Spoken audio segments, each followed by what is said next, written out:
Boa tarde, Valadares, que a paz do Senhor esteja em nossos corações e em nossos lares. Estamos aqui iniciando mais uma edição do nosso programa Voz das Assembleias de Deus.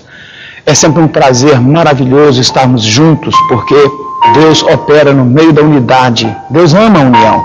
Quando o povo de Deus se junta, seja nos templos, seja nas praças, seja através do rádio, da televisão, da internet, quando corações se unem em torno da palavra de Deus, ali há algo que agrada o coração do Senhor. E a palavra de Deus diz que onde houver 2 ou 3 reunidos em meu nome, ali estou eu no meio deles. Então nós estamos tranquilos, sabendo que com alegria o Senhor está presente nesta reunião abençoada, ainda que às vezes a quilômetros de distância uns dos outros.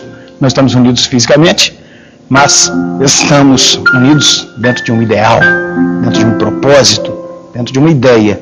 A ideia de que, por meio da exposição da palavra de Deus, por meio dos louvores, Deus fará coisas grandes nesta tarde, na vida de alguém, na sua vida, na minha vida, porque a palavra de Deus, ela produz tudo isso, produz edificação.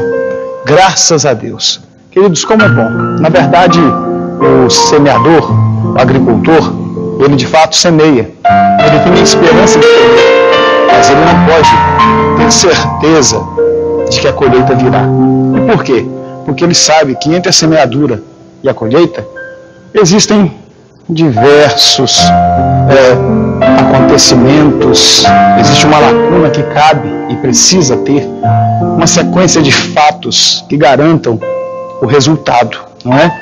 Entre a semeadura e a colheita, tem que ter a chuva que vai regar a terra, tem que ter o trabalho de cuidado com aquela plantação, tem que ter o acompanhamento para que as pragas não destruam as folhas, os brotos, não é? Os frutos. Então, o semeador, o agricultor, ele semeia com a esperança de que colherá, mas ele não tem essa certeza.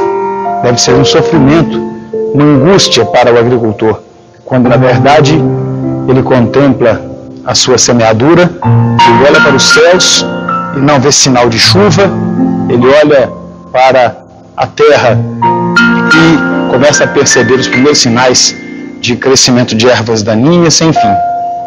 Ou ele percebe a formação de pragas no meio de sua nova plantação. Deve ser uma experiência muito difícil, não é? Trabalhar e não ver o fruto. Trabalhar e não colher o resultado do seu trabalho. E nesse sentido, o Senhor tem nos chamado para semear. Somos semeadores da palavra viva do nosso Deus. Quando nós falamos de Jesus, estamos semeando uma palavra.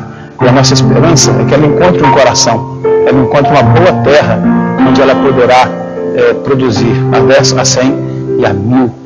Quando a palavra de Deus ela chega a um coração preparado, o resultado é certo. Portanto, a palavra de Deus depende também de algumas circunstâncias, mas a vitória ela é certa, porque a semente é muito boa. A palavra de Deus depende, o efeito da palavra de Deus, a geração do fruto da palavra de Deus depende de achar uma boa terra. Que o seu coração nesta oportunidade seja um campo fértil, uma boa terra, onde a palavra de Deus vai ser semeada e ela possa frutificar, abençoando a sua vida, a sua família, a sua casa. Ah, se você conhecesse o propósito de Deus em sua vida, você correria para ele depressa, abandonaria tudo, faria como Eliseu, mataria os bois, queimaria a sua tralha e seguiria a palavra profética, porque o único caminho para a felicidade consiste em encontrar o nosso lugar no propósito de Deus.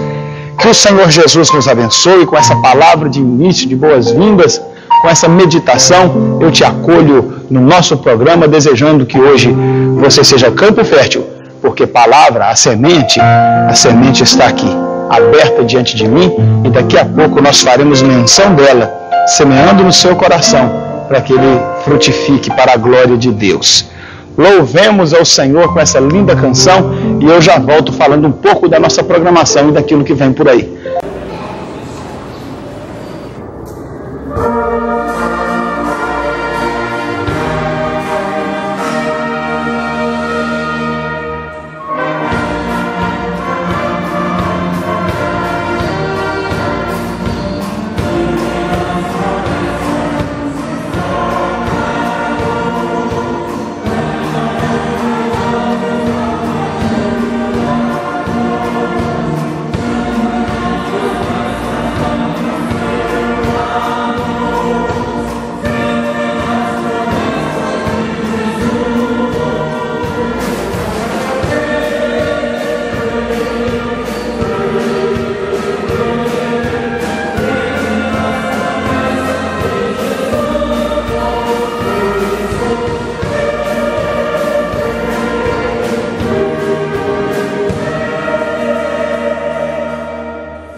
Pois bem, queridos, após essa participação musical, nós estamos de volta. E estamos de volta com o propósito de dizer a você que o programa de hoje é um programa muito especial. Muito especial. Não mais especial do que o do último sábado. E nem mais especial do que virá sábado que vem, com a permissão de Deus. O programa hoje é tão especial como todos os demais. Por quê? Porque a mesma palavra, o mesmo texto sagrado, abençoador e santo, é comunicado para abençoar a nossa vida. O programa de hoje terá anúncio dos nossos eventos que vêm por aí, e que não são poucos. Deus tem nos honrado, tem cumprido suas fiéis promessas na nossa vida e tem nos sustentado. Mas eu também saúdo aos aniversariantes, você de cada templo assembleiano de Valadares, você, querido, não assembleiano, mas espectador da nossa programação, você nem evangélico, mas também um espectador dessa programação. Se você está passando por um momento especial, se uma data marcante na sua vida foi vivida ao longo dessa semana, eu também estendo para você os meus parabéns, que Deus em Cristo te abençoe e que você possa ainda viver essas datas por muito e muitos tempos, por muito e muito tempo, por muitas e muitas outras oportunidades e ocasiões. Deus, que é o Criador, Deus que é aquele que nos permite viver, Ele tem um propósito na nossa vida, e quando a gente vai contando os nossos dias e passando na presença de Deus, a gente fica mais fiel, a gente fica mais submisso, a gente fica mais dependente, não é? A palavra diz: ensina-nos a contar os nossos dias, de modo que alcancemos um coração sábio. Coração sábio é o coração daquele que recebeu a Cristo, sabedoria de Deus, vida de Deus. Parabéns ao aniversariante, parabéns a vocês que comemoram mais um ano de suas bodas, parabéns a vocês em nome do Senhor Jesus. E é a esse grupo maravilhoso de qualquer templo de nossa cidade, desde o Conjunto Cira até a Baixa, lá no Santa Rita, desde o Vale do Sol até o Santa Paula, cruzando a cidade de Governador Valadares de ponta a ponta, você aí de fora de Valadares, mas que também recebe o sinal dessa TV, Capitão Andrade, Alpercata, Choninho, enfim, vocês todos, que Deus em tudo vos abençoe. Eu quero mandar um abraço para os aniversariantes, para os nubentes, para esse grande coral de círculo de oração. Nós vamos dedicar essa canção, uma homenagem a vocês e um louvor ao nome do nosso Deus. Cante conosco, porque bom é louvar ao Senhor e render graças ao seu nome. A gente já volta.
Estamos de volta após esta canção maravilhosa e agora nós iremos falar de eventos que vêm por aí, porque a Igreja do Senhor, ela é dinâmica, ela não para, a obra de Deus não pode parar. E já neste fim de semana nós temos trabalhos especiais. A Igreja do Senhor se reúne amanhã em todos os templos assembleianos da nossa linda Governador Valadares para estudar a Palavra de Deus na nossa escola dominical. A escola é, por excelência, a maior escola do mundo, não apenas pelo tamanho, pela envergadura, mas também pela mensagem que transmite. A escola bíblica dominical congrega em redor do mundo inteiro todos os fiéis ao Senhor que amam a sua palavra.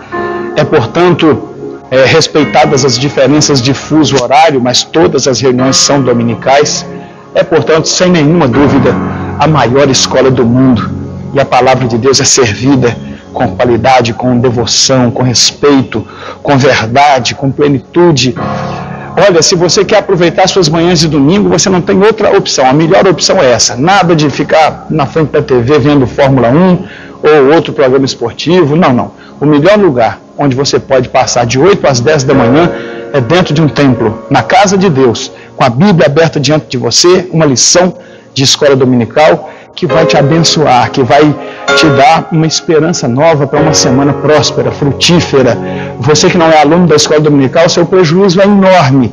Você não sabe o tanto que você perde e o tanto que você priva a sua família de ser abençoado. Portanto, eu te convido amanhã para ir todas as nossas igrejas em Governador Valadares, em todas as nossas congregações, a partir das 8 da manhã, o povo de Deus se assenta com a palavra de Deus diante de si e aprende na palavra do Senhor a vontade de Deus para a nossa vida. Se você quer ser abençoado, se você quer ter um domingo proveitoso, saia da sua caminha aí por volta das 7h30, se arruma e corre para o templo, porque 8 horas, 8h10, os professores já começam com a ministração da palavra de Deus. Você é nosso convidado e eu tenho certeza que vai ser muito bem acolhido no templo para onde você se deslocar com a sua família. Escola Bíblica Dominical, amanhã a partir das 8 da manhã. E à noite, um grande culto de louvor ao nome do nosso Deus em todos os cantos, em todos os templos, com muita alegria, com muito avivamento, com muita vida.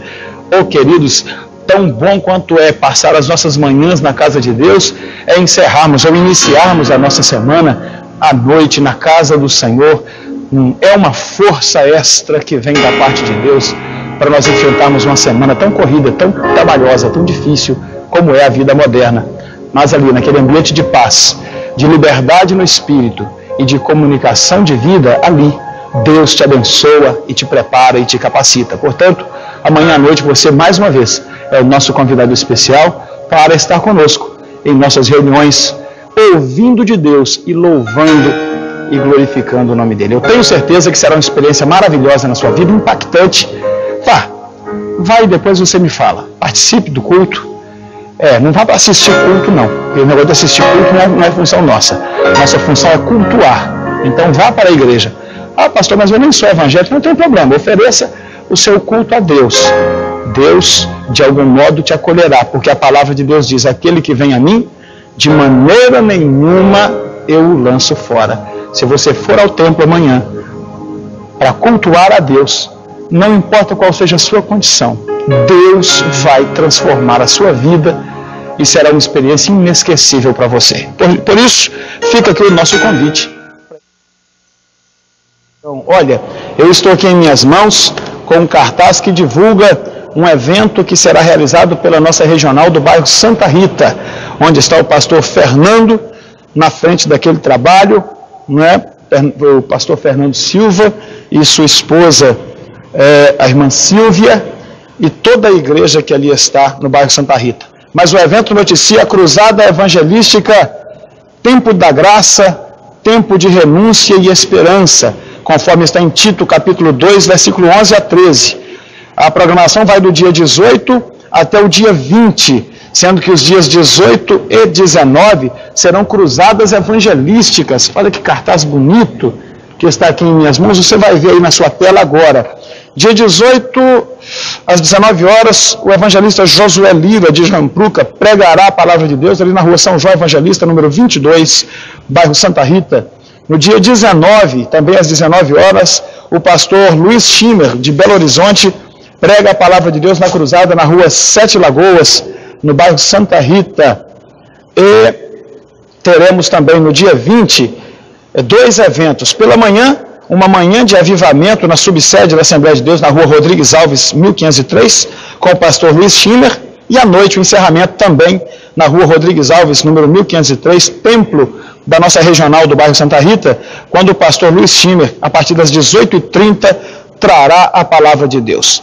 Cristiane Lopes de Baguari louvará o Senhor e toda aquela igreja estará envolvida nesse grande encontro evangelístico, avivalista e de adoração. Você é convidado todo especial para essas datas pelo pastor Fernando, sua esposa e a igreja, e você é convidado do Espírito Santo, porque ele quer e pode mudar a sua vida e abençoar você. Não perca esta programação a partir do dia 18, passando pelo dia 19 e estendendo-se ao dia 20. De 18 a 20 de setembro, a igreja do bairro Santa Rita está em festa e a comunidade toda é convidada para ali estar. Será uma bênção.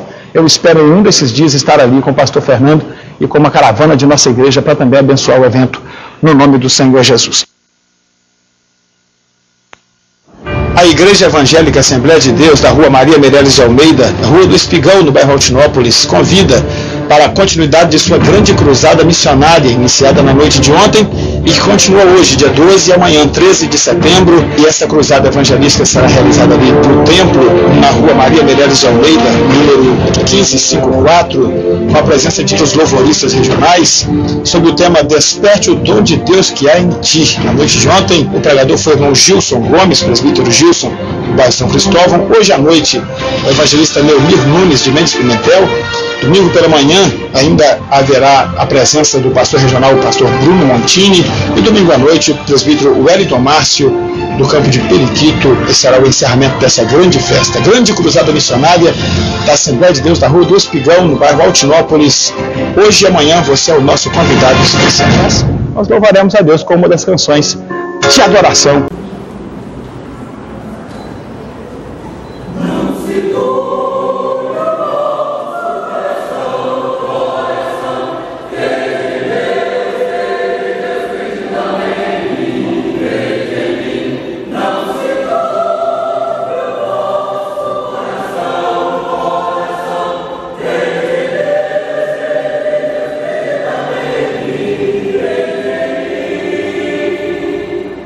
Now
Amém, queridos, estamos de volta e agora para esse momento precioso, o momento mais importante da nossa programação.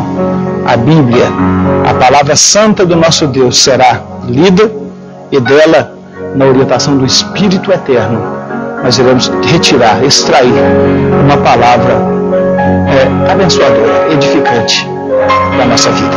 Eu quero te convidar a que você abra sua Bíblia, pegue aí a sua Bíblia, abra ela na primeira carta a Timóteo, está ali no Novo Testamento. Você que não tem o hábito de folhear as páginas sagradas, abre aí o Novo Testamento, vai passando aí os Evangelhos, aí você vai achar Atos dos Apóstolos, e aí você vai começar a entrar pelas cartas paulinas, não é?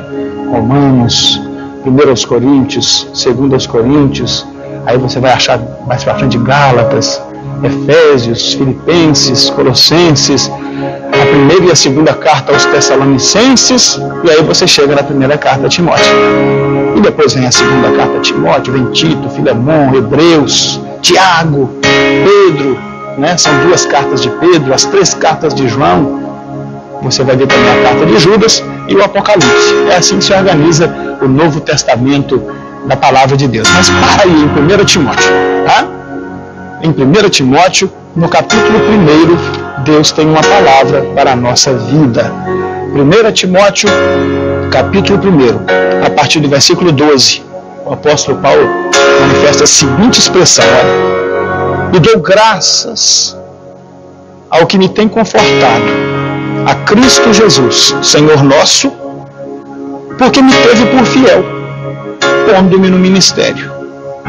A mim, que dantes fui blasfemo e perseguidor e opressor, mas alcancei misericórdia, porque eu fiz ignorantemente, na incredulidade.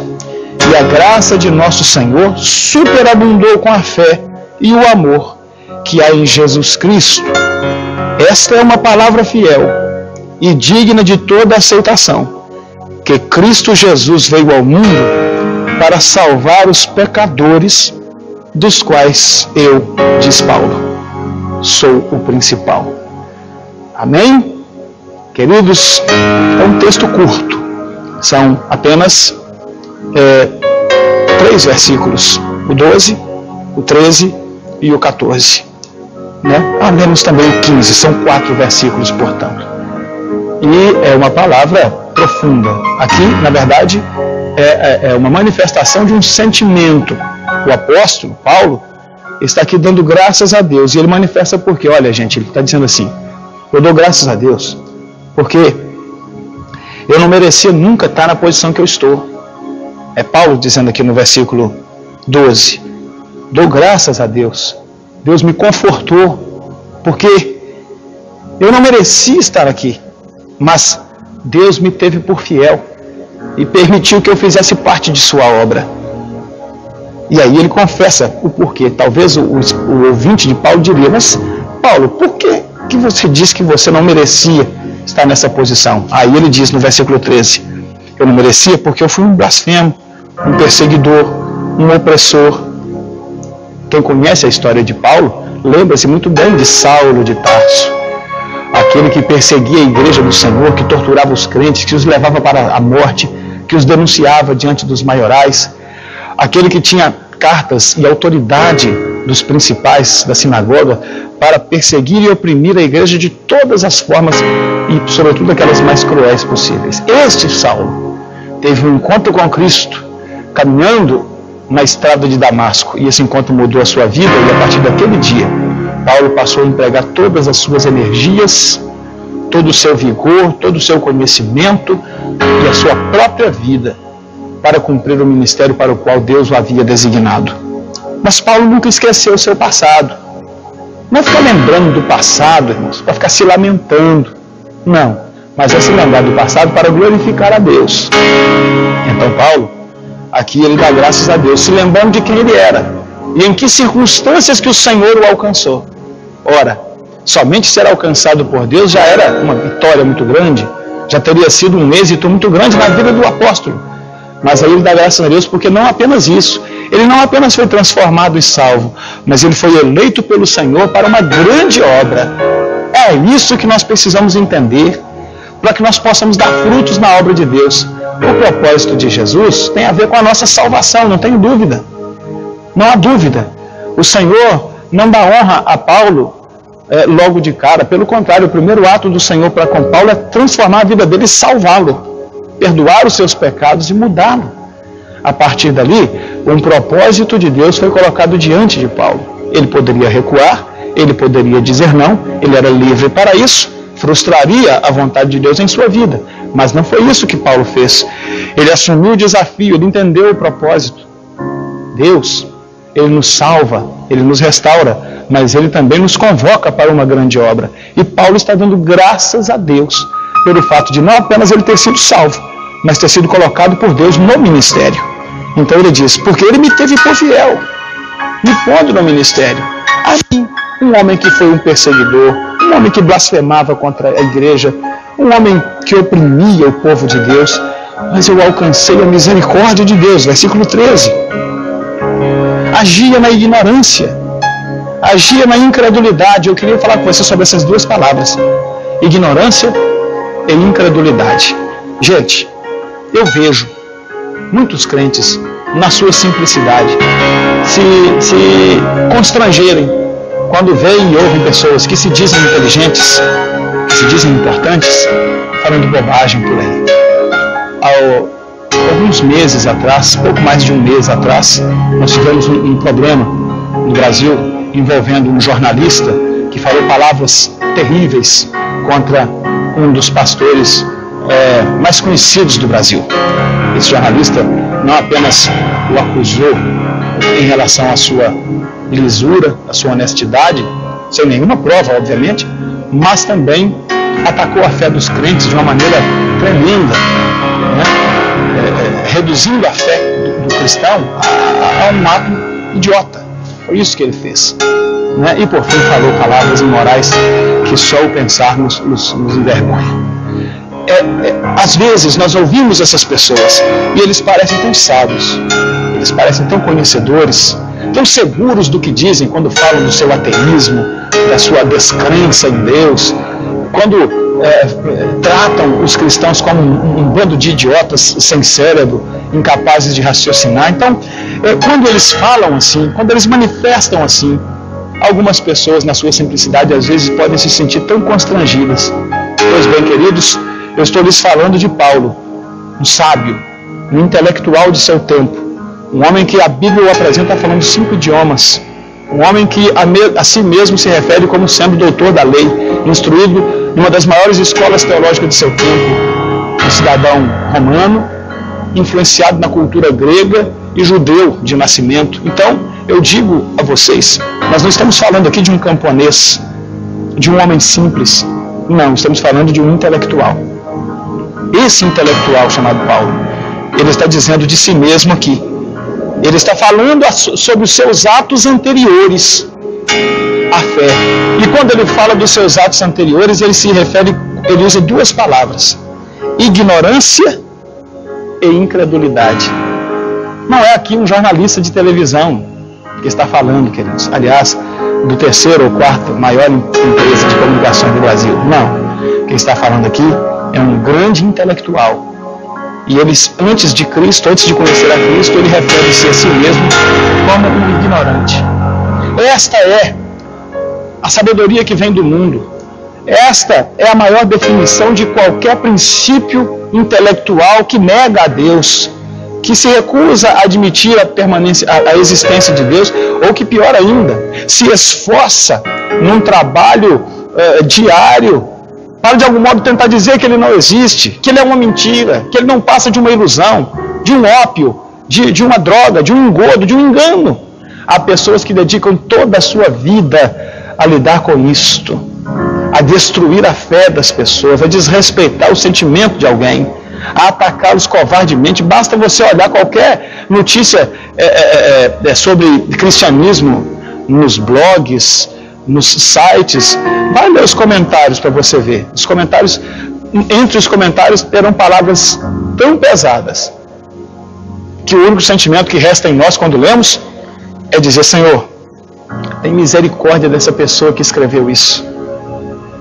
Então os sábios desse tempo continuam combatendo a fé, mas a palavra de Deus nos mostra um sábio da era inicial da igreja, considerando a si mesmo um ignorante, um incrédulo, quando agia sem a presença de Deus. Na verdade, a sabedoria desse mundo é loucura aos olhos de Deus.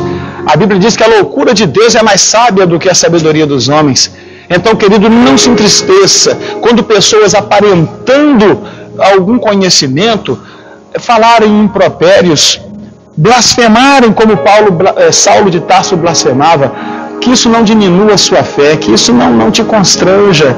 Não. Lembre-se que o príncipe desse mundo é o pai da mentira. E Satanás, ele é um ardiloso. E ele usa as pessoas, ele influencia as pessoas para que façam o mal, na mesma proporção em que o Espírito Santo tem nos influenciado para defendermos a fé que uma vez foi dada aos crentes, aos salvos. Paulo então se apresenta aqui como essa pessoa.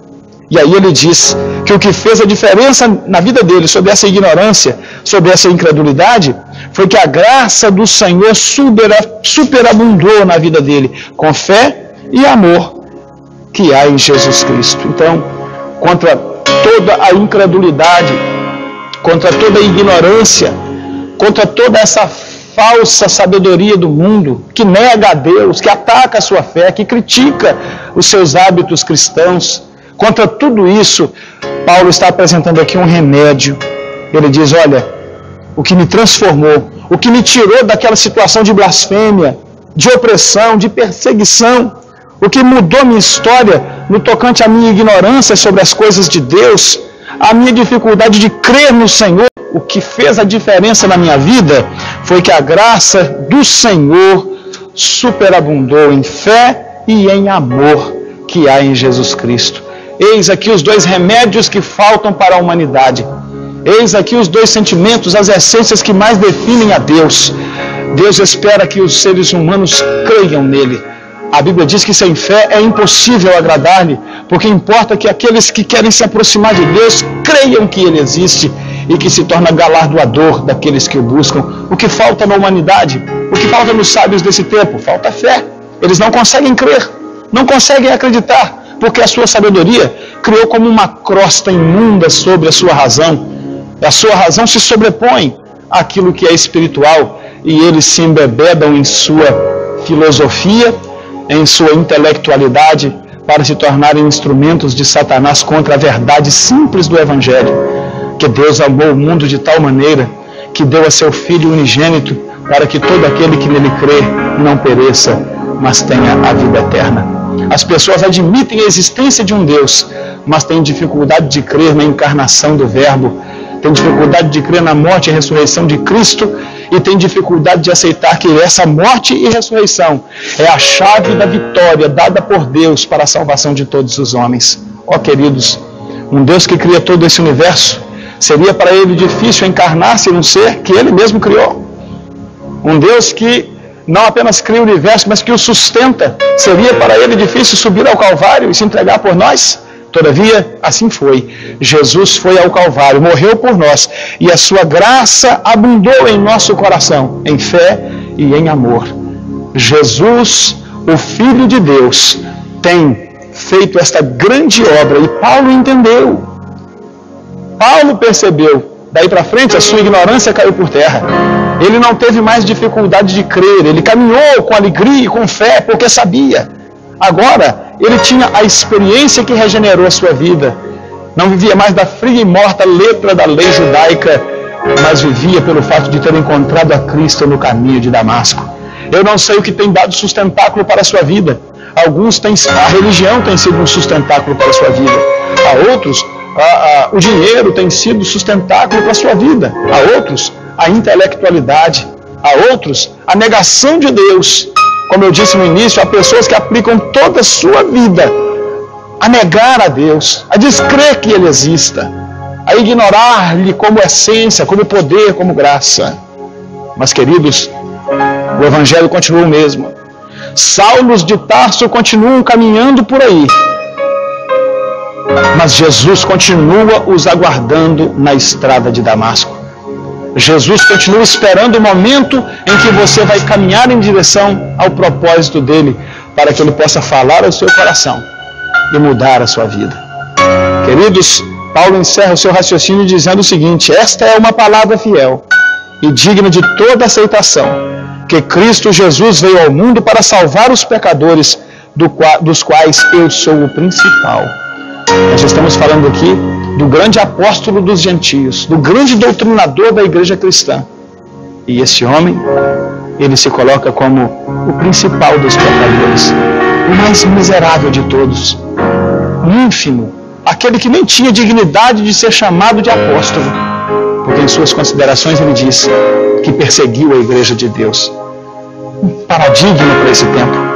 Estamos vivendo dias em que homens têm se sentido como que superiores a outros, amantes de si mesmos, pessoas especiais, os escolhidos de Deus em favor de um tempo, cantores, pregadores, líderes religiosos das mais diversas visões e pensamentos.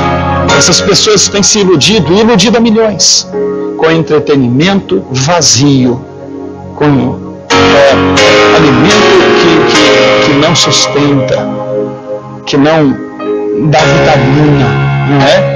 Alimento que não edifica. Nós estamos vivendo esse tempo. E as pessoas se consideram os maiorais. E nós olhamos para a Escritura e vemos o maior de todos os apóstolos, dizendo: eu nem sou digno de ser chamado de apóstolo, porque eu persegui a igreja de Deus. Jesus veio ao mundo salvar os pecadores, do qual eu sou o principal. Esse é o sentimento dos verdadeiros servos de Deus. Esse é o sentimento comum àquele que encontrou em Cristo a salvação. Ele diz: eu não sou, mas Jesus é. Eu não posso, mas o Senhor pode todas as coisas. Eu não sei, mas o Senhor conhece. Não eu, mas Ele. João Batista dizia: convém que Ele cresça e que eu diminua. Num tempo em que nós estamos ouvindo aberrações absurdas, loucuras que nós nem imaginávamos ouvir no meio daqueles que se dizem cristãos, nós voltamos para a Escritura Sagrada e encontramos uma lição de um grande herói da fé, que nos convoca à humildade, ao reconhecimento de que somos pó e cinza, mas que Cristo Jesus é tudo em todos, e é Ele que faz a diferença em nós. Meus amados irmãos, há um clamor do Espírito Santo para que nós retornemos para as Escrituras. Abandonemos as fábulas, as ilusões, os entretenimentos, e olhemos para a seriedade dessas letras, de homens e mulheres que se deram e que ainda estão se dando por amor à obra de Deus, enquanto alguns estão aí manchados em sua soberba. Missionários e missionárias estão sofrendo em seus próprios corpos as agruras de se entregarem para a obra de Deus. Em Valadares, enquanto eu vos prego esta palavra, nós estamos também vivendo essa mesma história e compartilhando com o pastor Bruno esse momento de sua recuperação. Damos graças a Deus pela recuperação da saúde do pastor Bruno, que caminha bem, mas ele é um dos exemplos daqueles que vão ao campo e que retornam trazendo nos seus próprios corpos as marcas dessa entrega, enquanto pessoas estão criando fortunas pessoais e sobre altares tendo a alegria de dizer isto, mas nós continuamos tendo homens e mulheres que vão ao campo missionário com o propósito não de trazer, mas de levar, e não trazem nada, e quando trazem nos seus corpos as marcas de uma vida sofrida. Deus nos chamou para isso e Deus tem nos honrado. Então, queridos, ao citar esse texto, ao voltar ao passado e encontrar o sofrimento dos primeiros pais da igreja, e estar vivendo isso na igreja de Valadares, digo aos irmãos, no sofrimento experimentado pelo pastor Bruno, sofrimento pessoal, que também é um instrumento de unidade para a igreja de Valadares, porque todos nós estamos orando muito por ele. O pastor Bruno se transforma nesse tempo, e a igreja de Valadares se transforma nesse tempo num paradigma, num mural onde se escreve a verdadeira história da igreja, que não é uma história de glórias pessoais, que não é uma história de propósitos de homens, de enriquecimento ilícito, de projetos individuais, mas é uma história daquele que se entrega, daquele que se dá. Porque antes de que qualquer crente se entregasse para a obra de Deus, o Filho de Deus se entregou a si mesmo e se deu por nós ali no Calvário. O exemplo dele nós devemos imitar e seguir, falando desse amor, falando desta graça e desta maravilha, e nos considerando como Paulo, pequenos, sem nenhum mérito próprio. Se você quer encontrar essa graça, essa fidelidade, se você quer encontrar essa fé, então você precisa fazer como Ele. Esta é uma palavra fiel. Aceite essa palavra em seu coração. Cristo Jesus veio ao mundo para salvar os pecadores, dos quais eu e você somos também principais. Cada um com sua própria história, cada um com a sua própria trajetória, tem construído uma história de pecado, de abandono de Deus, mas o Espírito Santo nos diz nesta tarde que Jesus Cristo já é vindo ao mundo, já morreu no Calvário, já levou as nossas culpas. Então, o que nos falta é fazer como Paulo, nos entregar a Ele e permitir que Ele reescreva a nossa história, caminhando para frente, lembrando do passado sim, mas com o propósito de glorificar o nome do nosso Mestre.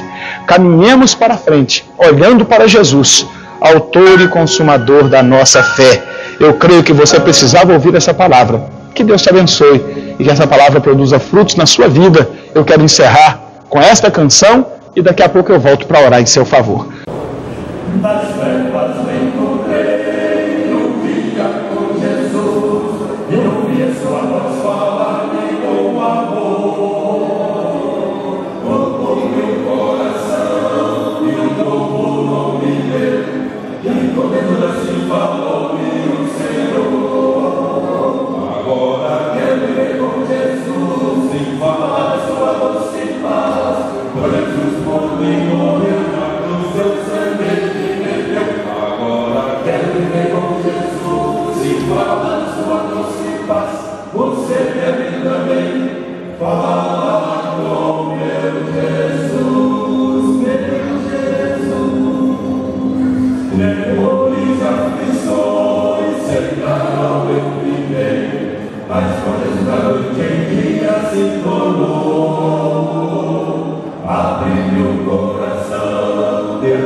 E é assim, querido, que nós encerramos a nossa programação, te agradecendo pela sua audiência e desejando que o amor de Deus, a graça de Jesus Cristo, nosso Senhor, e a comunhão do Espírito Santo seja com todos vocês. A gente se vê no próximo sábado, se Deus quiser. Muito obrigado pela audiência e até lá.